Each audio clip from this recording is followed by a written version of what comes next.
voilà, à cette présentation. Donc moi c'est Fabien, j'ai 34 ans. Je suis en fait dans l'e-commerce et aussi dans l'affiliation. Et je fais de la formation et un peu de consulting. Voilà. Moi c'est Fred. Si vous voulez en savoir un peu plus sur moi, il y a le blog investirancible.fr. Sinon, 32 ans et un profil assez similaire à celui de Fabien. En fait, e-commerce, SEO, affiliation, voilà. Qui se monétise. Ok, super. Donc SEO, vous faites des prestations SEO, du consulting hein, aussi. Alors, Ouais. moi personnellement, voilà, j'essaye de pas en avoir trop en cours quand même. C'est pas quelque chose voilà, j'essaye de répartir les choses de façon à pouvoir travailler quand même sur mes sites de façon D'accord. assez importante. Voilà. Ouais. Bon, moi, c'est un peu pareil aussi. J'en ai fait pas mal là, depuis ces 2 dernières années. Et là, de plus en plus, je me retire vraiment pour monétiser vraiment mes sites, en fait. D'accord. Ok, Donc, merci. voilà. Donc aujourd'hui, en fait, on va vous parler de e-commerce en slip. Donc, c'est axé en fait sur les niches. Donc, en fait, on voulait faire une petite définition de ce que c'est pour nous une niche, parce que c'est pas interprété de la même façon par tout le monde. Il y en a qui parlent de niche, ils parlent plutôt de thématique. Nous, en fait, quand on dit niche, c'est plutôt, on va dire un mot-clé spécifique ou un domaine sur lequel on va pouvoir en fait facilement se positionner et faire de l'argent. Je sais pas si D'accord. Fred, Ouais, rajouter ou... ouais, complètement. Ouais, non, complètement. Ouais, on essaye dans tous les cas, voilà, de parler de monétisation et d'argent, plutôt que de se perdre dans des concepts un petit peu foireux. Voilà, ça peut être assez. Une niche peut l'être pour quelqu'un, pas forcément pour quelqu'un d'autre. Ça peut être une niche d'un point de vue SEO, mais pas forcément d'un point de vue monétisation. Donc, ne nous égarons pas trop là-dessus.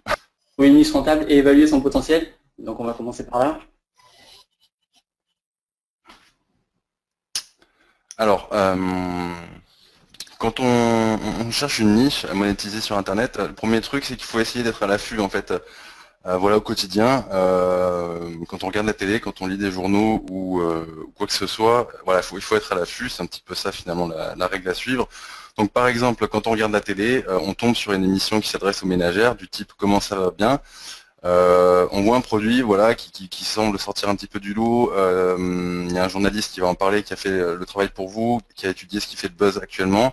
Voilà, un produit voilà, qui va vous taper dans l'œil. Vous allez pouvoir vérifier ça sur Internet. Par exemple, là pour le coup, sur comment ça va bien, vous allez sur le site officiel de l'émission télé et vous allez avoir toute une liste de produits, en fait, de thématiques dont ils ont traité dans l'émission, avec donc la liste des produits. Là, en l'occurrence, on voit que la sandale tropézienne se démarque clairment, par exemple, de la thématique bien acheter du blanc, un indicateur social. C'est tout le site en fait. Hein. Après l'émission, en fait, c'est donc c'est la présentation de la rubrique de l'émission. Et là, en fait, le but, c'est d'aller regarder finalement les sujets qui ont fait le plus réagir. Donc, quand c'est sur sur des produits comme ça qu'on peut revendre, ça permet rapidement de voir s'il y a un produit plutôt qu'un autre qui se dégage ou une tendance. Donc voilà. Donc là, on avait pris l'exemple de la sandale tropézienne, mais il y en a plein en fait. Euh, donc voilà, même pour du blogging, pas forcément pour de la monétisation comme ça sur du produit. Euh, donc on a pris l'exemple, on est resté sur la sandale tropézienne. On est parti sur Amazon. Donc là, l'objectif, c'est toujours là, on est dans la recherche de niche. L'objectif, c'est de la valider, la niche. Donc c'est d'être sûr du produit qu'on souhaite vendre. Donc là, en fait, on a été sur Amazon, donc on a requêté sandale tropézienne. Et là, le truc, c'est de repérer encore une fois s'il y a un type de sandale ou un modèle qui se dégage. Donc là, en fait, on voit clairement sur le deuxième visuel, là, on a 109 avis en fait qui ont été déposés sur ce modèle. Donc on voit que c'est un produit, ça se confirme, c'est un produit qui est demandé et qui est acheté. Voilà. Et puis on peut compléter la chose en disant que il y a environ, alors l'ordre de grandeur c'est ça, même si les chiffres sont pas tout à fait vrais, il va y avoir à peine 10% des gens qui vont lâcher un commentaire ou une évaluation sur un produit sur Amazon. Ce qui veut dire derrière que quand vous avez 109 avis, ça veut dire qu'il y a eu plusieurs, peut-être, voilà, au moins un minimum, un minima, voilà, un millier de ventes. Donc c'est des très bons indicateurs pour le coup. Ça, et il n'y a pas qu'Amazon. Hein. On a cité Amazon, mais il y en a plein. Il y a plein de supports de plateformes pour tester. Hum. tester le... D'ailleurs, tu as raison. Amazon a tendance à être un peu surchargé parce que tout le monde y pense. Il y a beaucoup d'autres plateformes à exploiter qui sont relativement intéressantes. Voilà, donc après on a rajouté donc en dessous, c'est vrai que donc là on le fait à la mano, mais on peut facilement l'automatiser. Donc et lancer ça un petit peu, on va dire à grande échelle. On va aussi pouvoir repérer les différents tarifs sur des mêmes produits. Donc après ça va être aussi intéressant de comparer les plateformes, on en parlera après. Est-ce que vous pouvez réagir à une chose? Donc, ouais, voilà, qui disait que les avis, voilà, ça pouvait être aussi des fakes. Donc, c'est pas forcément une référence. Mais là, je crois qu'on est plus sur la recherche de pistes que de valeurs sûres.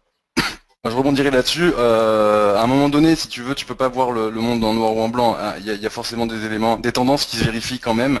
Tu peux t'amuser d'ailleurs, c'est un bon truc, à manipuler le nombre d'avis comme ça pour essayer de monter un peu dans le classement sur Amazon et gagner en visibilité. Maintenant, tout le monde n'est pas tordu non plus. Quand tu as des indicateurs comme ça qui sont clairs, du genre 109 avis, il faut les prendre en considération, d'autant plus qu'Amazon sont très stricts à ce niveau-là. C'est pas si simple que ça de faire des fake avis, puisque il me semble que pour les évaluations, tu es obligé quand même d'acheter le produit, ce qui n'est pas le cas pour les commentaires. Voilà. Après l'objectif c'est de repérer une tendance, donc même s'il y a des faux avis, voilà, même si là on a 50 faux avis, si on avait 59 avis, ça nous suffisait en fait pour voir qu'il y a quelque chose qui se passe sur ce produit en fait. Voilà, et je rajouterais qu'on est sur un produit de niche, donc a priori comment dire, les tordus vont pas s'amuser à manipuler forcément des produits assez nichés. Bon, ça dépend. Okay. Donc ensuite les plateformes d'avis certifiées. Donc alors après il y a donc un autre moyen, donc les plateformes d'avis certifiées. Donc là le but c'est d'aller chercher en fait donc des footprints de plateformes d'avis et de faire remonter tout ça et de regarder un petit peu s'il n'y a pas quelque chose déjà de façon générale. Hop, je sais pas, il y a un truc qui s'est mis au milieu. Donc là l'objectif voilà, c'est ça, c'est de façon générale déjà de faire remonter en fait tous les produits, voir s'il n'y a pas un produit qu'on n'avait pas en tête ou quoi qui remonte, et après en fait d'affiner nos footprints pour vraiment aller chercher, encore une fois essayer de valider sur un produit si on a déjà eu une idée, ou voilà, partir d'une thématique, après recentrer sur un produit, la démarche elle est là en fait. Ouais, complètement, voilà, ça peut être fait dans les deux sens, confirmer ou trouver une bonne idée, ouais. Qu'est-ce qu'on a d'autre à dire là-dessus? L'idée à tester, on a mis juste voilà, un footprint basique, mais l'idée elle est là. Ça c'était pour vous présenter donc un outil qui est intéressant, SimilarWeb. Donc je sais pas s'il y en a beaucoup qui l'utilisent. Alors c'est vrai que c'est un outil un peu élitiste parce qu'il est très cher. Maintenant c'est énorme. Dans SimilarWeb en fait on a une partie content qui nous permet en fait de voir rapidement. Donc là l'exemple en fait c'est sur un site de vente de t-shirts, en fait c'est très connu sur les gens qui font de l'affiliation. Donc le site c'est Teespring. Donc là en fait on rentre le site et ça nous permet en fait rapidement de voir les pages en fait qui ont reçu le plus de visites. Et si on regarde par exemple là on prend par exemple la 10e position. Donc là c'est voilà, donc là on voit c'est un des t-shirts en fait qui a le plus marché, en fait qui s'est le plus vendu, enfin qui a le plus reçu de visites et qui a de grandes chances d'être le plus vendu. Donc c'est voilà, Ario on la remporte.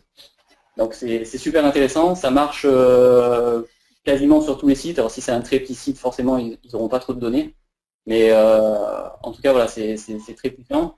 Oui, il faut savoir qu'en fait ils récupèrent les datas à travers en fait différents plugins en fait qui sont sur vos navigateurs. Donc voilà, et c'est aussi super intéressant au passage, on peut récupérer les keywords, voilà, ce qu'on n'a plus avec le HTTPS.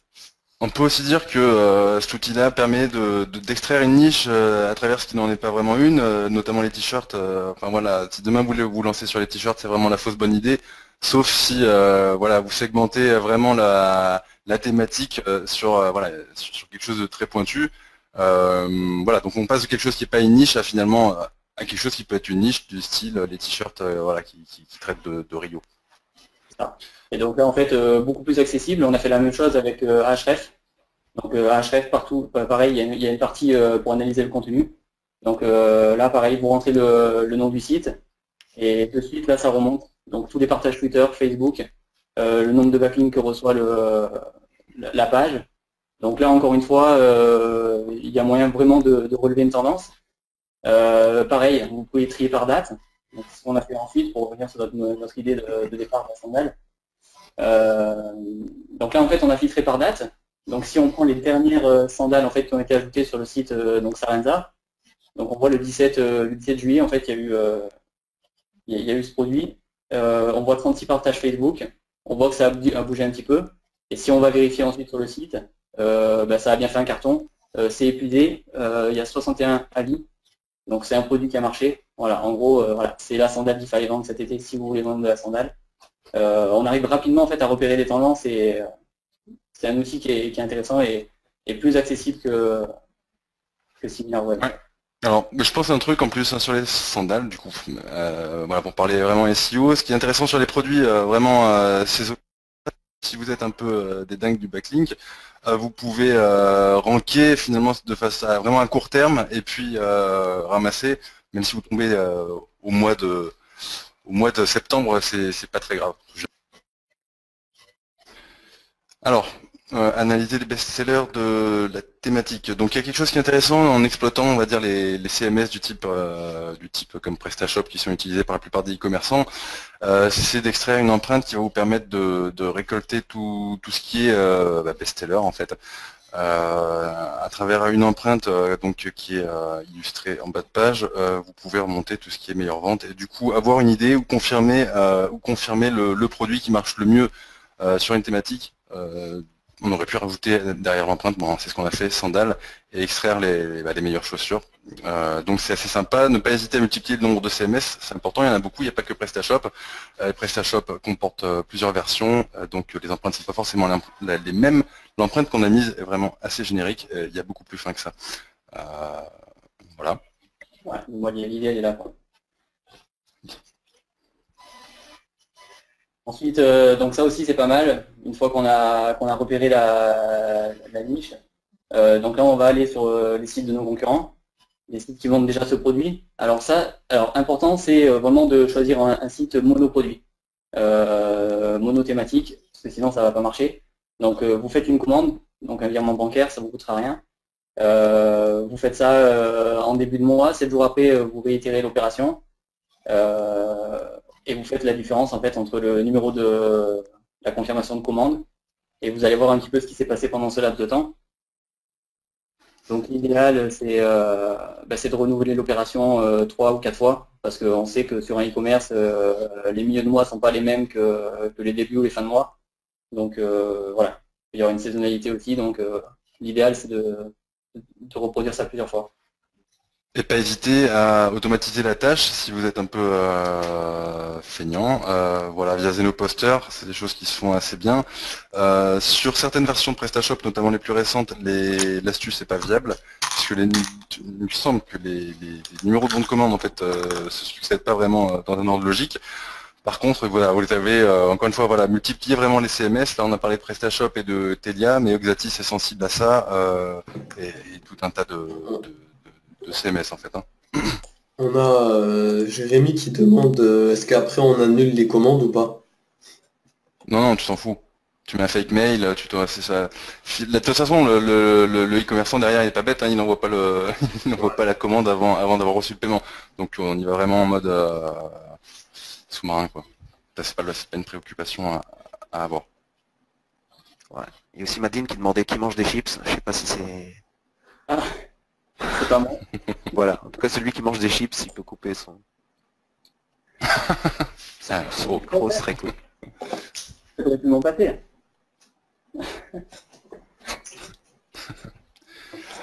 Les grands classiques.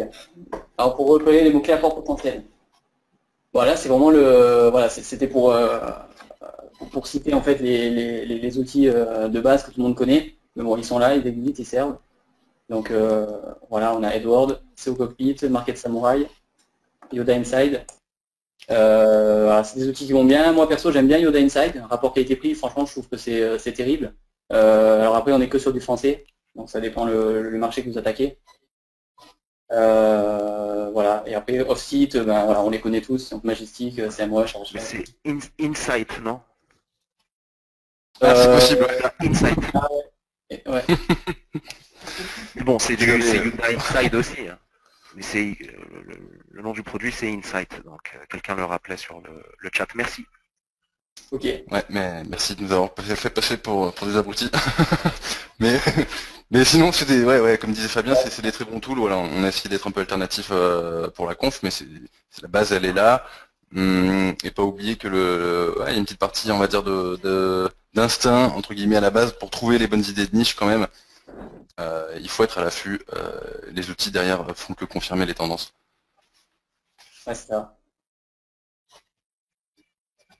Tu veux enchaîner, Fab? Ouais, alors comment tester une niche rapidement? Bon, alors on est sur le concept de niche, donc a priori ce sera plus relax au niveau du SEO et de la concurrence. C'est quand même, alors pour moi, la définition d'une niche, ça se rapproche quand même de ça. Pas hésiter, voilà, à mettre un petit peu d'argent pour tester, pour avoir du trafic vraiment de façon rapide, voilà, immédiate, pour tester vos produits. Ça vaut mieux perdre voilà, un peu d'argent au départ plutôt que de se lancer dans une stratégie SEO qui sera foireuse à court et à long terme. Voilà, donc. En fait, c'est que lancer une stratégie SEO, c'est forcément plus long et plus coûteux.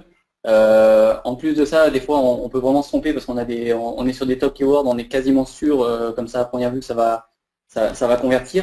Et il s'avère que finalement, ça va pas forcément convertir. Et donc du coup, voilà, se lancer sur un mot-clé concurrentiel sans être sûr que derrière, ça mène à des ventes, c'est franchement un gros risque, une perte de temps, tout ce qu'on veut. Donc voilà, même des fois avec 100 ou 200 euros sur la plupart des sites. On arrive déjà à les tester quelques mots-clés, ne serait-ce que quelques jours. Voilà. C'est franchement intéressant et quasiment. Non. Ouais. Comme on est sur de la niche, voilà, comme dit Fabien, ça vous reviendra pas forcément très cher de tester votre niche en fait. Vos mots-clés seront pas très chers. Voilà. Ouais.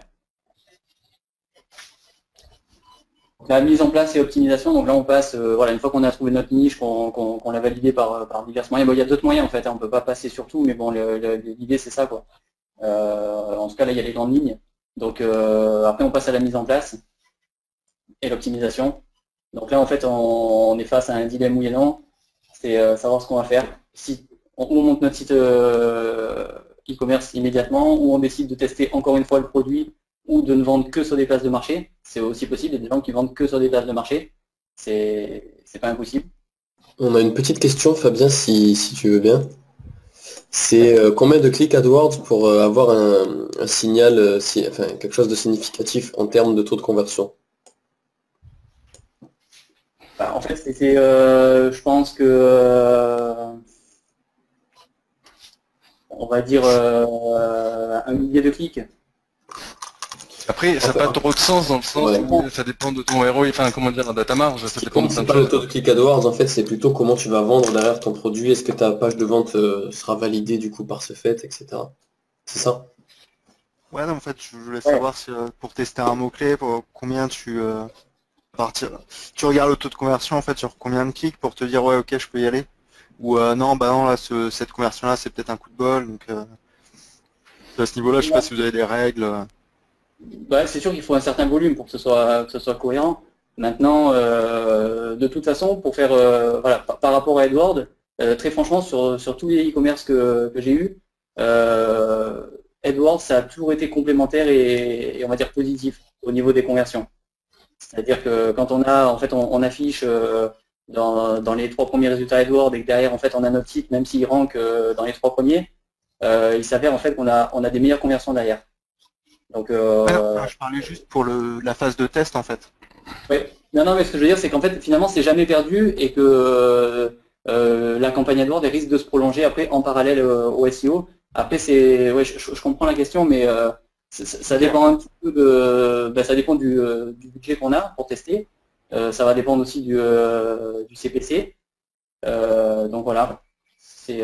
Voilà. Ça va peut-être aussi dépendre du volume de recherche en question, parce qu'on est aussi sur de la niche, donc on peut peut-être pas tester sur du gros volume. À mon avis, ça va rester sur des petits volumes Après, est-ce que c'est significatif ou pas? Il y a toujours une part de prise de risque, mais bon, si tu t'arrives à faire quelques ventes déjà facilement, quelques jours, ça peut être un bon signal, non? Ouais, voilà. Alors, moi, je prendrais les choses en termes de signe et de signal, et puis surtout, voilà, si tu convertis très mal et que tu rentres dans tes frais, que t'es positif à la fin, bon, tu t'en fous, c'est pas grave. T'as ton signal et puis tu améliores après ton taux de conversion. Ça va beaucoup dépendre. Voilà, est-ce que si t'as 1% parfois, je sais pas moi, 0,5% de taux de conversion, ça va te suffire à rentrer dans tes frais et à gagner de l'argent. Ça dépend de comment tu marches sur ton produit aussi et ton CPC indirectement. Ouais, et puis de la thématique aussi, parce qu'on peut avoir une thématique qui est vraiment, même en intégrant la longue traîne, avoir 100 mots-clés, et une autre qui a 1000 mots-clés, quoi. Et de toute manière, quand on va lancer une campagne AdWords, en général, on ratisse large et après on affine la campagne. Et on a vraiment besoin de tester tous les mots-clés, quoi, même sur de la longue traîne. Donc c'est voilà, ça dépend encore une fois de la taille de la thématique, en fait, de la niche. Alors, on développe un peu le slide. Au niveau des places de marché, donc je ne me rappelle plus ce que tu avais dit, mais grosso modo, le gros avantage, c'est que vous avez une visibilité quasi immédiate. Vous bénéficiez voilà, de la force des places de marché qui sont plutôt pas mal du tout, du type Amazon ou Cdiscount. La facilité de la mise en place, donc c'est vraiment ça, il n'y a pas besoin d'être dans la technique pour mettre en place vos produits, c'est vraiment ultra simple. L'externalisation technique et logistique, donc Amazon peut stocker pour vous tout ce qui est produit et peut les envoyer aussi pour vous à des tarifs défiant toute concurrence. Donc c'est assez sympa, d'autant plus que si vous passez par Amazon, donc je ne me rappelle plus du terme, mais vous gagnez des points en fait au niveau, vous aurez plus tendance à être affiché en box par défaut. C'est quelque chose qui est important sur les places de marché, que si vous passez pas par Amazon en fait pour expédier vos colis, quoi. Voilà, vous avez un système de scoring qui vous permet d'être affiché ou pas par défaut, et le fait de passer par Amazon, ça vous met en avant. Et puis voilà, surtout ça permet de vérifier la viabilité du produit avant de se lancer dans la création d'un site. Ça peut coûter assez cher si on n'a pas les compétences pour le faire, même si bon, a priori voilà, l'auditoire là est plutôt compétent. Ok, je te laisse enchaîner sur les points négatifs, Fabien. Ouais, donc les points négatifs, donc forte concurrence des prix sur des références identiques. Oui, ça c'est le problème des places de marché. En fait, c'est quand on commence à être un trop grand nombre à vendre le même produit. Voilà, c'est forcément la guerre des prix. Donc on risque en fait de devenir de moins en moins rentable, quoi. Donc toujours encore une fois, l'idée de vraiment trouver une niche, c'est aussi trouver un produit que personne ne fait en fait. Ça c'est vraiment l'idéal. Dans les facteurs voilà, négatifs, il y a aussi les commissions qui sont prises par les places de marché. Donc là, bon, forcément, on ne peut pas tout avoir. Souvent, elles sont relativement importantes. Voilà, et après votre niche au grand jour, ouais, forcément, ça arrive au moment quand on veut vendre, il faut être visible. Donc voilà. Alors, par rapport à la concurrence des prix, oui, moi, alors, on vous encourage à vous focaliser sur des produits sur lesquels vous avez l'exclusivité. Ça, c'est pas mal et ça peut être quelque chose à exploiter au long terme sur les places de marché. Parce que ouais, c'est assez violent en fait la concurrence des prix sur Amazon. Moi, je trouve que d'un point de vue, comment dire, vous pouvez faire de l'argent. Enfin, à un moment donné, là, les prix sont tirés vers le bas. Bon, c'est pas, je trouve pas que ce soit forcément une bonne chose. Donc voilà, essayez d'avoir l'exclusivité sur un produit ou de vous placer, ou de vous placer de façon très courte sur des produits sur lesquels vous allez pouvoir faire du cash. Mais il faut bien se dire qu'il y aura toujours un malin derrière vous qui va faire moins cher. Et c'est une course sans fin. Donc quand ça arrive, j'ai plutôt tendance à lâcher le produit et partir sur autre chose. Voilà, à un moment donné, on ne s'en sort plus. Hein. Si vous êtes à trop à tourner à chaque fois, toutes les semaines, à baisser chacun de 1 euro, à la fin, il n'y a plus personne qui gagne d'argent. Ouais. Donc après, voilà, c'est le choix de monter directement son e-commerce ou de monter son e-commerce en parallèle. Donc les avantages, en fait, on maîtrise tout. Donc optimisation SEO, on fait ce qu'on veut. Au niveau du marketing, c'est là où finalement ça va être aussi un des plus gros avantages. C'est que là, on va vraiment pouvoir travailler les visiteurs et les convertir avec des pages de vente bien étudiées. Donc ensuite, les tarifs, alors on avait noté tarifs plus importants qui peuvent légitimer, on va dire crédibiliser. Alors le fait de mettre la façon dont on va présenter le produit, en fait, ça va nous permettre de légitimiser un tarif un petit peu plus important que sur une place de marché, dans le sens où on va pouvoir jouer, comme disait Fred, jouer avec des logos entre guillemets un petit peu plus officiels ou utiliser des termes qu'on va pas pouvoir s'approprier sur une place de marché. Donc ça, voilà, ça peut être aussi intéressant. Ouais, j'ai un exemple à ce sujet, quelque chose qui fonctionne assez bien et auquel les gens sont sensibles, en tout cas sur une certaine tranche d'âge.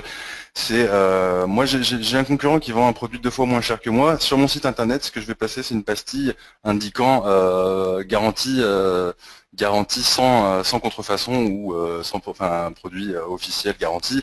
Ça ne veut pas dire pour autant que celui chez le concurrent il est contrefait, mais les gens vont avoir l'impression quand même que c'est le cas.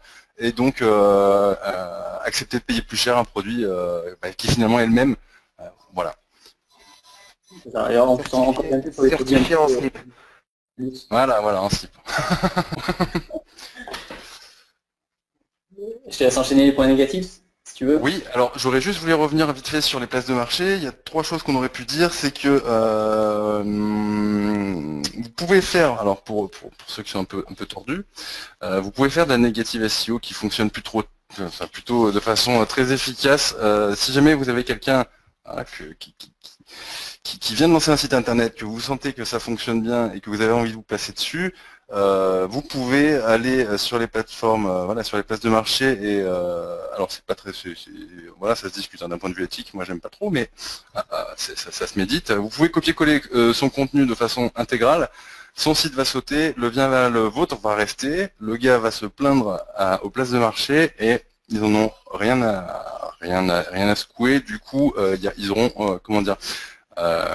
pour celui chez qui vous allez pomper le contenu, il n'y aura aucun moyen finalement de récupérer sa place. C'est assez dangereux, je trouve. Voilà. Donc vous pouvez aussi tourner les choses dans l'autre sens, essayer de vous en protéger. Juste pour être clair, il suffit il s'agit de copier son contenu, non pas sur votre site, mais sur la place de marché, hein, c'est bien ça. Absolument. Et de profiter de la popularité de la place de marché, ok. C'est ça, j'en ai été victime, hein, donc je l'ai pas fait, et pour le coup j'ai essayé de faire valoir mon droit. J'avais des droits d'auteur sur mon contenu, et voilà, la réponse elle a été claire, hein, on peut rien faire. Donc c'est bouclé, ils s'en foutent. Rajouter une petite bricole sur les places de marché, ne pas hésiter alors il y a quelque chose que les SEO ils aiment bien, c'est utiliser les petits symboles en HTML, c'est complètement sous-exploité sur Amazon. Vous pouvez augmenter significativement votre taux de clic sur les encres en fait des produits. Moi je l'ai utilisé récemment avec les petits symboles là, des petits symboles féminins, vous pouvez mettre des pouces, des flèches, enfin ce que vous voulez, et ça tient. Et une autre petite bricole que vous pouvez exploiter qui est sympa, vous pouvez vous positionner en fait sur des marques qui sont relativement tapées.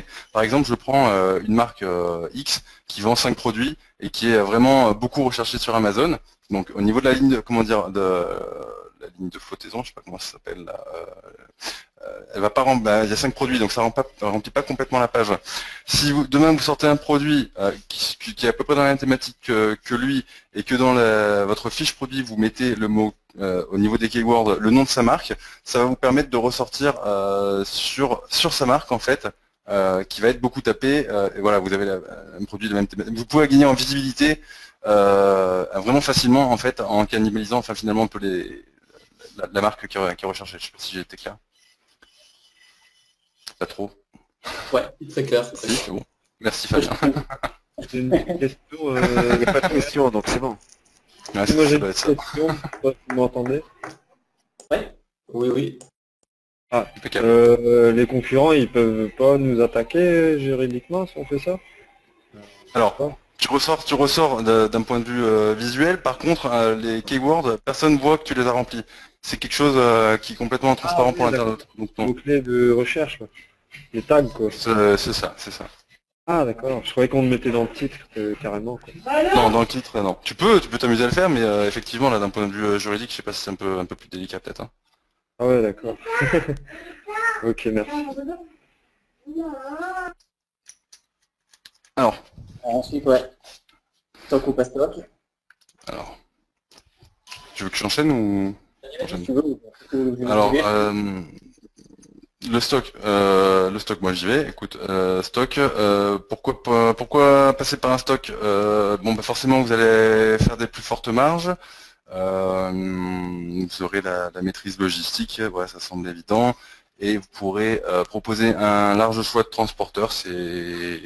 Voilà, c'est des avantages un peu classiques, mais ouais. voilà. Et du coup, tant qu'on est sur les transporteurs, c'est vrai que c'est super important en fait en e-commerce, le choix des transporteurs en fait et d'avoir un large choix. C'est vrai qu'il y a quelques années, les gens ils bloquaient sur les paiements sécurisés ou pas sécurisés. Maintenant, en fait, ils aiment vraiment avoir le choix des transporteurs et vraiment avoir le suivi qui leur convient. Et c'est vrai qu'il y a des gens qui sont habitués à commander sur certaines plateformes ou qui ont des affinités avec certains transporteurs. Et c'est bien en fait de pouvoir proposer un maximum de choix de transporteurs sur son e-commerce. Et notamment, en fait, il y a des plugins super simples à mettre en place, comme Envoie moins cher, qui en fait avec un seul plugin va gérer, je sais pas, c'est peut-être plus d'une dizaine de transporteurs différents. Et ça a ses avantages. Une petite question, Fabien, il y a Stupid Roots qui demande du forum, qui demande à partir de... en fait, quelles sont les marges qu'on pourrait espérer à partir de produits physiques. Alors il y a Loïc qui répond, ça dépend du produit, je pense que c'est pertinent. Mais peut-être que tu peux Ouais, en dire un peu plus. ça dépend du produit, ça dépend aussi, là on va le voir stock ou pas stock, donc il y a aussi la version dropshipping. Donc forcément aussi quand on fait du dropshipping on accepte de moins gagner. Ça nous simplifie les choses, mais forcément il y a des frais qui sont côté fournisseur.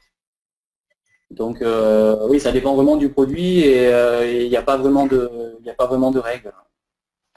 Alors, moi, si je peux rebondir là-dessus, j'ai pour habitude quand même de multiplier, de façon générale, un minimum les prix par 3. On est sur une logique de niche, il n'y a pas un volume de dingue, donc si c'est pour gagner 1 euro par produit, voilà, c'est moins rigolo, quoi. Donc Ouais. voilà. Ça dépend des produits, ça dépend du panier moyen. Voilà, on a des produits qui sont vraiment beaucoup plus importants et on peut sur un produit à 1000 euros, on va dire, accepter de gagner 200 euros. Et voilà, on ne pourrait Ouais. pas multiplier par 4 un produit comme ça, c'est pas possible. Non. Donc il y a des tranches aussi à respecter en fonction des types de produits et voilà, de la valeur. Ouais, et puis il y a des endroits où si tu es tout seul, moi j'ai exposé une thématique où comment dire, la convention c'était de multiplier les tarifs par 6. Donc ça dépend vraiment, il faut te sentir libre à ce niveau-là, quoi. Je veux dire, bon après il faut pas exploser les concurrents au niveau de, enfin, à un moment donné, il faut être cohérent, mais faut pas avoir peur voilà, de faire un vrai prix, quoi.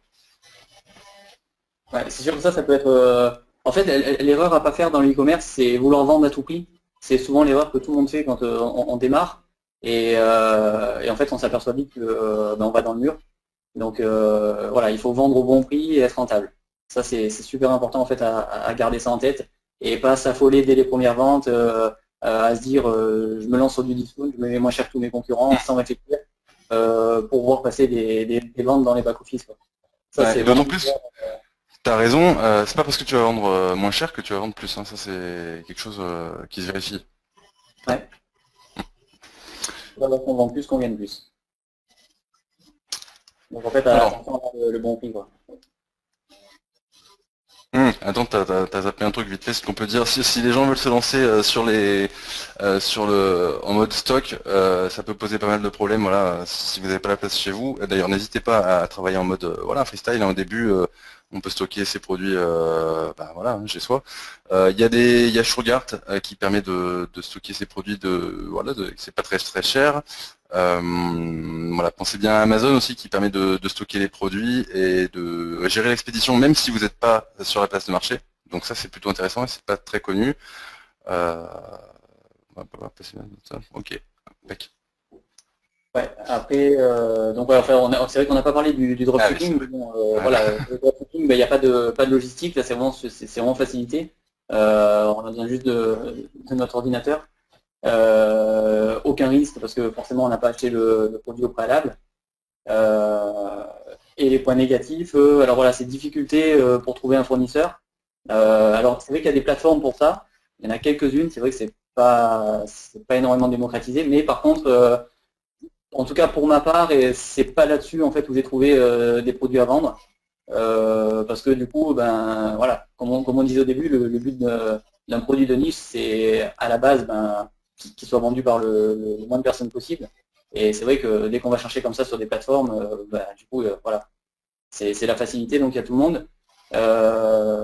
Donc après, il y a plein de, voilà, c'est plus compliqué, mais bon, il y a plein de, faut pas hésiter non plus à sortir de chez soi, voilà, si on a trouvé un produit, d'aller chercher peut-être un fournisseur et d'aller lui expliquer ce qu'on compte faire et de lui proposer de faire du dropshipping. Donc voilà, il y a une façon de trouver, mais bon, les meilleurs produits, ils se trouvent pas en tout cas sur les plateformes. Non, c'est même le gros conseil, c'est ça, finalement, lâcher les plateformes, arrêter, c'est foireux, en tout cas en France, c'est vraiment d'essayer de trouver voilà, un artisan du coin avec qui vous allez pouvoir nouer des vraies relations, à la limite, et qui deviendra un vrai partenaire par la suite, et pourquoi pas vous proposer une exclusivité sur son produit. Si vous le faites travailler, il sera content, et voilà, vous aurez quelque chose qui ressemble à un vrai partenariat, et pas juste, si vous voulez, un échange de bons procédés. Ouais, c'est ça.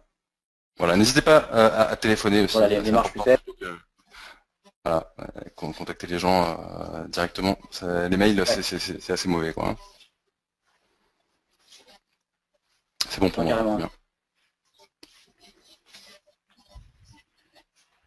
Donc là, c'est toujours dans la recherche du fournisseur. Du coup, on y était. Donc là, en fait, on va pour rester sur notre sandale. Je sais pas qu'est-ce qu'on a eu avec ce produit. Donc là, voilà, on peut aussi avec en fait une recherche par l'image repérer, essayer de trouver le fournisseur. Donc là, donc on a pris notre sandale en fait d'Amazon, donc on a fait une recherche. Alors là, pour le coup, la recherche elle marchait pas, mais on l'a laissé. On va vous dire pourquoi. Donc là, on a eu quasiment ce produit, on n'a que du Amazon. En tout cas, cette photo qui reprend sur Amazon. Alors après, il y a peut-être aussi en fait, on fait ça pourquoi? Parce que bien souvent, quand il y a du dropshipping, les e-commerçants, en fait, ils prennent la facilité, c'est-à-dire qu'ils prennent directement l'image en fait du fournisseur et ils l'utilisent directement sur leur site. Ils ne refont pas forcément un shooting photo. Donc c'est pour ça qu'on arrive bien souvent à remonter au fournisseur. Donc là, en fait, dans le cas d'Amazon, ce qui était intéressant, c'est que là, on a eu quasiment que des résultats avec Amazon, mais on a eu que du Amazon en .fr, en .es, et je crois qu'on avait un .co.uk. Mais Amazon, c'est pas que ces 3 langues. Donc il y a plein d'autres extensions. Donc là, il y a sur un produit comme ça, par exemple, il y a une opportunité d'aller se positionner sur les autres langues, dans les autres pays. Donc c'est voilà.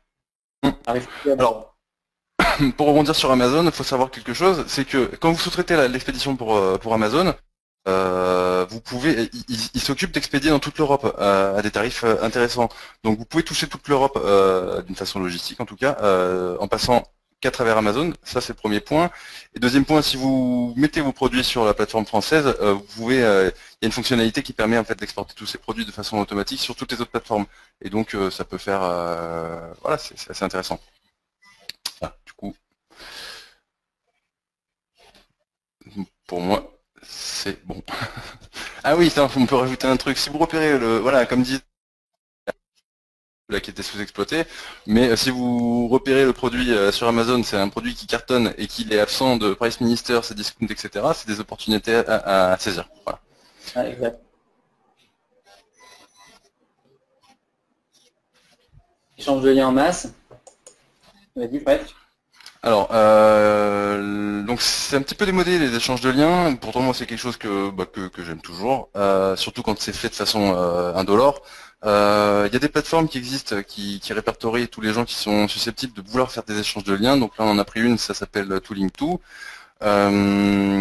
Pour accéder en fait aux différents abonnés, il faut payer un petit abonnement en fait qui voilà, c'est pas très cher, surtout que comment on va l'exploiter, c'est assez intéressant. C'est-à-dire vous prenez un abonnement sur une journée, vous scrapez tous les abonnés en fait, tous ceux qui sont présents sur cette plateforme, et puis ensuite vous allez les démarcher en direct ou de façon automatique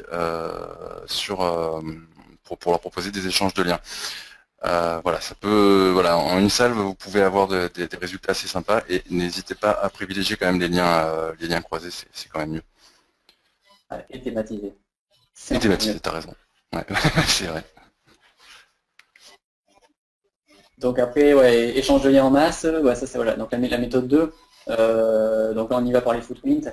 Donc là, ouais, l'exemple c'était ok, ouais, c'était de repérer en fait donc les pages de contact, donc sur un CMS en particulier. Donc là encore une fois on a pris un PrestaShop, mais bon il y en a des ouais, on va dire plusieurs dizaines dans un certain volume. Donc là l'objectif c'est faire remonter toutes les pages de contact et après avec un bon petit message d'aller contacter en masse. Donc là juste sur la requête là on avait quand même 36 900 résultats que sur du PrestaShop, donc c'est juste énorme le potentiel. Donc sur la masse les résultats ils sont là quoi. T'as raison, surtout que c'est sur un PrestaShop, enfin une version précise d'un PrestaShop, du coup c'est beaucoup plus important et c'est en français. Et après avec Zeno, donc en plus voilà, pour automatiser avec Zenoposter faire un template pour remplir un formulaire comme ça, c'est même pas 10 minutes bientôt. Donc c'est vraiment super rapide à mettre en place et, voilà. Et franchement il y a du bon retour. Donc ouais, n'hésitez pas à utiliser un prénom féminin, c'est quelque chose qui marche bien. Bon, Ophélie et Barbara c'est un petit peu gros, mais Émilie ça passe bien. Voilà, pensez plateforme donc CMS, mais vous pouvez aussi penser empreinte plugin du type formulaire de contact, c'est bon aussi. Voilà, vous focalisez pas que sur ce qui est boutique. J'ai pensé à une astuce à dire tout à l'heure. Si jamais, donc qui a un rapport avec ça, vous voulez envoyer, vous avez 1 million d'emails à envoyer. Si vous, voilà, c'est pas toujours facile d'envoyer 1 million d'emails, vous pouvez vous servir de cette astuce-là pour faire votre mailing. Il suffit qu'au moment en fait où vous envoyez, vous remplacez le formulaire de contact, vous cochez la case recevoir une copie de ce message et vous remplissez comment dire l'adresse de contact en fait, pardon, un scooter à côté de moi, avec l'adresse email qui fait partie de votre mailing list. Si vous avez 1 million d'adresses email, vous trouvez 100 000 PrestaShop, ça vous fait quoi 10 mails envoyés en passant par chacun des sites internet, donc c'est $1 pour eux et pour vous ça marchera bien. Voilà, bon, c'était un petit truc en plus. C'est bon pour moi, ça vient. Ok, donc capter du trafic, donc en fait ce qui est bien en fait avec toutes les plateformes et communautés qui existent, c'est que on arrive même en lancement de e-commerce, quand on n'a pas encore la visibilité qu'il faut, on arrive à générer des ventes. Donc depuis des sites comme enfin, voilà, des gros forums comme tout le monde connaît au féminin, tout ça. C'est plutôt facile en fait à générer quelques ventes déjà dès le départ. Et on a des communautés comme ça. Donc les communautés, c'est pas fait que pour les liens. On a des communautés par exemple comme TeamQuick, que vous connaissez. Donc c'est une communauté, on va dire, responsable, éco-responsable. Donc si vous vendez demain un produit qui a un rapport avec cette thématique, je crois que TeamQuick c'est plus de 20 000 utilisateurs. Donc bon, on est tous d'accord que il y en a peut-être un tiers qui sont venus qu'une fois pour poser un lien, mais bon, c'est pas grave. Il y a franchement une vraie communauté quand même derrière. Et donc il y a moyen de publier des articles, de faire connaître votre marque, votre produit. Voilà, il y a moyen de s'en servir, on va dire, un petit peu plus intelligemment. Et au passage, ce qu'il faut savoir, c'est que voilà, avec des outils encore une fois comme Zenoposter, vous allez pouvoir en fait automatiser ça, même configurer mettre en place un scheduler. Vous allez faire tous les jours vos petites actions, aller faire du follow, aller faire du like sur des articles, tout ça, et là vous popularisez un max en fait votre profil. Et voilà. Et le bonus, c'est qu'au bout d'une quinzaine de jours, vous récupérez en plus avec un backlink de follow avec un trust très proche de 30. Donc c'est top. Ouais, là, ce qu'on peut retirer aussi, voilà, c'est comme tu disais, voilà, pas toujours focalisé comme un fou sur Google. Il y a des belles opportunités à droite et à gauche à saisir, des communautés qui existent, qui sont vraiment très ciblées. Voilà, je pense notamment aux communautés qui tournent autour de la santé et du naturel. Demain, vous vendez, ouais, voilà, donc il faut, à un moment donné, il faut aller là où il y a il y a du monde et essayer d'en tirer profit. Il y a des plateformes comme Doctissimo qui permettent aussi de faire des choses intéressantes à ce niveau. Voilà, il faut être là où il y a du trafic. Voilà. Après, voilà, le but, c'est sûr, c'est de l'automatiser quand même, parce que bon, voilà, c'est pas un travail qui a une forte valeur ajoutée sur le moment. Donc, ouais, c'est pas très drôle. Ouais. Mais bon, une fois que c'est bien rodé, c'est plus simple. Donc après, ouais, ça c'est la partie, voilà, la partie conversion, en fait, c'est super important en e-commerce, parce que c'est beaucoup plus compliqué en fait à doubler on va dire doubler le chiffre d'affaires en doublant le nombre de visiteurs, alors que des fois, en travaillant en fait vos conversions, en faisant voilà, soit du test AB, soit avec des cartes de chaleur, en fait en regardant vraiment où est-ce qu'il peut y avoir des facteurs bloquants sur votre site en termes de marketing, et ben en fait il est possible de doubler votre taux de conversion, donc de doubler votre chiffre d'affaires, et c'est beaucoup plus simple, beaucoup moins coûteux et beaucoup plus rapide que d'aller chercher à acquérir 2 fois plus de visiteurs. Donc ça, c'est Ouais. super La important. passion du SEO peut être toxique des fois pour le porte-monnaie, quoi. C'est ça. Y a pas- Donc là, on a cité Gimpulse, qui est un outil franchement qui va bien. En plus, il est en mode test. Je crois que vous avez 10 000 vues pour tester le produit, donc c'est voilà, relativement confortable. Et puis vous allez voir rapidement que vous faites bondir en fait votre taux de conversion. Et donc voilà, c'est du cash. C'est ok pour moi. Lutter contre l'abandon de panier, donc ça c'est vrai que voilà, encore une fois on parle de taux de conversion, des fois c'est dommage de juste vouloir acquérir plus de trafic. À un moment donné, il faut essayer de convertir. Moi j'ai remarqué quelque chose pour tout ce qui est voilà, les 50 ans et plus, PayPal c'est un vrai problème, surtout quand les gens veulent payer par CB Visa. Je sais pas, j'ai pas mal de taux d'abandon. Il existe une solution qui s'appelle PayPlug, je crois que c'est des Français en plus, donc c'est sympa, qui fait tout comme PayPal, mais qui est vraiment voilà, qui est un peu plus clair en fait au niveau du paiement à CB Visa. Ça fonctionne bien, c'est très facile à installer, notamment sur PrestaShop, donc c'est une solution que je conseille. Et je te laisse parler de ta VAD. Ouais, voilà, c'est surtout en fait, c'est une solution qui est top en lancement de e-commerce parce que en fait, avoir un compte VAD, c'est pas forcément donné à tout le monde au début. En fait, il y a des banques qui sont réticentes et qui préfèrent en fait voir un petit peu comment vous allez tourner avec votre e-commerce avant de vous ouvrir en fait un compte avec leur solution. Donc c'est vrai que là, là en 2.2 en fait vous lancez avec PayPlug. Donc voilà, c'est un complément de PayPal. En plus PayPlug, ça permet d'avoir une interface qui en termes de marketing en fait est beaucoup plus aboutie. Donc voilà, c'est encore une fois, vous allez améliorer les conversions. Je sais pas si tu l'as dit Fred, mais c'est vrai que le gros avantage aussi de PayPlug, c'est qu'en fait, il vous impose pas le 3D Secure. Ouais, très important ça, très très important. Ouais. Ouais, parce que surtout sur, en fait, le 3D Secure, c'est à peu près 30% d'échecs de paiement en fait en plus. Donc c'est à prendre en compte. Après, il faut faire des tests. Ça dépend du produit, ça dépend de votre panier moyen. Et en général, quand on vend du petit produit où on a un panier moyen à 20, 30 ou à 50 euros, c'est franchement une plaie et ça peut faire perdre beaucoup de ventes. Donc c'est...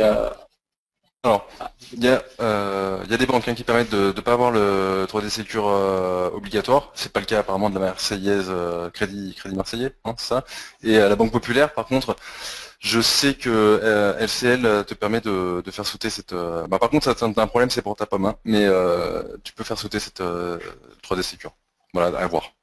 Après, c'est un calcul. Voilà, faut regarder le taux d'erreur de paiement, enfin le taux d'impayé, et voilà, et c'est ce que ça nous a fait de ça va dépendre aussi, voilà, les arnaques au paiement, c'est beaucoup plus courant sur tout ce qui est, tu vas peut-être me contredire, je sais pas, mais sur tout ce qui est iPhone ou produits facilement revendables sous le manteau.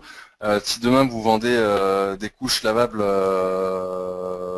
ou je ne sais quoi, enfin, je veux dire des produits de niche, on va dire, forcément ça se refourgue un peu moins facilement, donc c'est un peu moins sensible comme produit. Voilà, ça dépend du produit que vous allez vendre.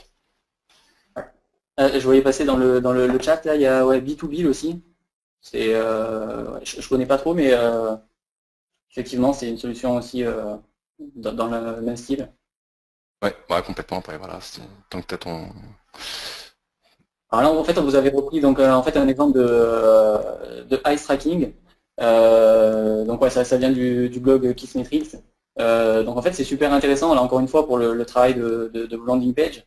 Donc là, ils avaient pris voilà, une photo avec un bébé qui regardait de face et la même à droite en fait où il avait le regard orienté vers le texte et vers le produit. Et en fait, la différence, elle est assez flagrante. Et donc voilà, voilà. En gros, la phrase c'était je regarde où tu regardes. C'est vrai qu'on est attiré, en fait, on suit le regard du visage. Et ça aussi, voilà, humaniser les e-commerce, en fait, c'est super important. C'est vrai qu'en général, enfin, e-commerce, c'est voilà, on a personne en face, c'est super froid. Et le fait de rajouter comme ça un visage ou d'humaniser, ça permet de réconforter, de rassurer aussi en quelque sorte les visiteurs. Ouais. Mettre des jolies filles, tout ça, c'est toujours quelque chose qui marche. Hein. Ouais. Enfin, ça dépend de la thématique, mais encore que voilà. Ah, pareil, c'est un autre exemple. Voilà. Là, on voit en fait le regard de la personne qui... donc la photo de droite, en fait, elle regarde de face, et celle de gauche, comme vous voyez, elle regarde la marque, et en fait, il y a beaucoup plus de regards qui sont portés sur la marque du produit. Donc voilà, c'est dans la même lignée que le premier, et c'est intéressant à voir ça. Donc là, c'était un autre exemple, en fait, pour faire voir aussi que certaines fois, on peut faire des erreurs. Voilà, l'important, en fait, c'est de bien repérer, en fait, où va être notre call to action, et d'être sûr, voilà, d'être sûr de ce qu'on met comme visuel sur la pub. Là, en l'occurrence, sur aller mettre un patch au milieu, finalement, qui focalise le regard dessus. Et c'est pas, finalement, c'est pas ici où il fallait regarder. Peut-être qu'il fallait plus orienter le regard vers le numéro. Le but, c'est d'être appelé. Donc voilà, faire attention de pas trop en faire et voilà, à prendre en compte finalement tous ces petits comportements des internautes. Et j'aurais une réflexion sur tout ce qui est, voilà, si vous avez vous êtes un peu tatillon du point de vue design, etc., que vous avez peur de faire des sites moches, voilà, que vous ne vous sentez pas à l'aise là-dessus, par expérience, je pense que c'est pareil pour Fabien, voilà, si vous faites un site, bon, pas trop laid quand même, mais qui est simple et efficace, du type avec le template de base de PrestaShop, et que vous êtes propre au niveau de votre rédaction, ça convertira, hein, je veux dire, donc voilà, faut pas se parasiter avec tout un tas de choses autour. Ouais. Et c'est vrai, rapidement pour faire un autre commentaire là-dessus sur peu importe le e-commerce, c'est vrai que souvent en fait on a tendance à partir dans un délire en fait à vouloir un site beau, mais en fait le site il est pas là pour épater la galerie, il est là pour vendre. Et souvent plus vous mettez de visuel en fait autour, plus vous jouez sur les fonds, les images à droite à gauche, et moins en fait votre produit il est mis en avant. Et la star sur un e-commerce c'est le produit, c'est lui qui doit être en avant. Et donc attention en fait à partir avec des templates, des trucs qui sont un peu trop, on va dire un peu trop poussés en termes de design. Alors, recycler l'existant pour démarrer sur les chapeaux de roue. Donc oui, le problème qu'on a souvent quand on lance un nouveau e-commerce, c'est que on se retrouve voilà, un petit peu sans trafic, enfin sans rien, sans backlink, sans communauté. Donc il y a deux possibilités qui sont assez intéressantes à exploiter. C'est de choper des noms de données, des noms de domaine expirés pour leur matrice d'abord. Voilà, ça parlera au SEO, donc via Majestic, hein, on peut analyser ça. Et la contextualisation des BL, c'est important. Mais il y a quelque chose qui est complètement sous-exploité, c'est que quand on chope un expiré, on peut récupérer en fait les communautés qui étaient rattachées au mail qui ont servi à ouvrir ces communautés. Je ne sais pas si je suis très clair. Du genre, quelqu'un achète contact le nom de domaine google.fr. Il ouvre une boîte mail contact@google.fr et il va s'inscrire sur Facebook, Twitter et tous les forums, etc. avec cette adresse mail-là. Demain, vous rachetez le nom de domaine qui a expiré, vous mettez un catch-all sur Internet DS par exemple qui le permet, vous allez pouvoir récupérer tous ces comptes en fait tout simplement en faisant mot de passe oublié, et du coup on peut se retrouver à récupérer des comptes comme celui qui est en dessous qui a pris 3 minutes à être récupéré. Voilà, quand même 3174 abonnés, c'est quand même assez sympa. C'est un petit peu sombre comme astuce dans un sens parce que vous allez pouvoir aussi récupérer des choses assez sensibles. Voilà, c'est aussi pour vous mettre en garde. Quand vous lâchez vos expirés, faites gaffe. Vous pouvez tomber sur des choses voilà, qui relèvent de l'ordre de l'intime, et donc après voilà, votre éthique doit faire le reste. Voilà, il y a des gens qui ont des comptes Dropbox avec leur compte professionnel, et le site tombe, vous pouvez récupérer tout ce qu'il y a dessus. Donc c'est un peu délicat. Voilà, mais bon, ça mérite d'exister. Vous pouvez scraper des belles listes de profils Twitter via des sites, par exemple Twitter.com, qui répertorie les sites, je crois, par thématique, langue et puis une popularité des comptes. Donc vous pouvez récupérer des choses sympas. Ok. Voilà, et voilà, pour scraper, en fait, récupérer du domaine expiré. Donc voilà, il y a Scrapbox, il y a Gscraper, qui en plus depuis pas longtemps en fait intègre directement un service pour les checker chez le Registar si c'est dispo ou pas. Voilà, vous avez Zeno aussi qui peut servir à scraper, même si c'est pas son but premier. C'est pas là-dessus qu'il est le meilleur. Mais donc voilà, il y a pas Vu qu'on était dans le délire de citer les produits, enfin les tools français, il y a RDDZ aussi. Ah oui, exact. Autant pour moi qui est un outil excellent, franchement, que je confirme. Qui fonctionne très bien, ouais. Notamment pour l'analyse des BL en masse, des métriques, vous pouvez plugger l'API de Majestic et pour le coup, moi je me sers de ça, c'est pas mal. On arrive à la fin du timing. Il nous reste quelques minutes pour les questions, si vous voulez. Vous avez fini On a pas fini, mais il reste pas grand-chose. Ben, on peut prendre 5-10 minutes sur la pause de 30 minutes, mais pas plus. Ok. Donc encore une fois, quand on lance un e-commerce, on se retrouve avec rien. Donc l'idée c'est de partir avec quelque chose. Voilà. Donc on va essayer de trouver des bases de données, des listes d'emails à exploiter. Il y a une astuce qui est assez connue dans une certaine mesure, c'est d'utiliser Google pour hacker, enfin en quelque sorte les sites internet qui sont sensibles. Donc en tapant un certain nombre d'empreintes, il y en a, on vous en a mis quelques-unes, mais il en existe plusieurs milliers. Voilà, pour se retrouver en fait sur les parents, les répertoires enfin, qui sont listés en fait. Et là de là vous pouvez télécharger des backups, des choses comme ça. Maintenant, si on veut aller un petit peu plus loin, dernière astuce, c'est que voilà, il n'y a pas que Google. Si vous avez des tools de type Scrapbox ou autres qui peuvent envoyer du pâté, ce que vous pouvez faire, donc, c'est récupérer par exemple tout via une empreinte bien sentie, tous les WordPress d'une certaine thématique, et puis ensuite aller regarder avec Scrapbox ce qui va répondre en fait quand vous allez appeler le nom de la boutique plus slash quelque chose en fait qu'un naïf va utiliser pour faire sa sauvegarde du type SAV, SAV BDD, SAV mail. Si ça vous renvoie pas une 404, il y a des petites chances pour que ça sente bon. Ce qu'il faut faire avec Scrapbox, c'est que vous utilisez le page scanner et puis vous regardez dedans si ça répond par exemple à la phrase SQL chez Z ou quelque chose comme ça qui vous montrera que vous avez peut-être quelque chose à télécharger. Ça me fonctionne plutôt bien. Il faut le faire vraiment sur de la masse pour en sortir quelque chose par contre et pas hésiter à être un peu inventif et à caler autre chose que SAV, BDD. Et puis, bon, ça peut servir aussi à se protéger, hein, n'appelez plus ou glisser un petit fichier index.html dans vos répertoires pour éviter qu'il soit listé. Voilà. Pour moi, c'est bon. C'est bon. En fait, on est à la fin. Super. Merci à tous. Merci à tous, ouais. Merci à vous. Merci à vous, c'était excellent là, vous nous avez montré des choses excellentes. Ouais. C'était très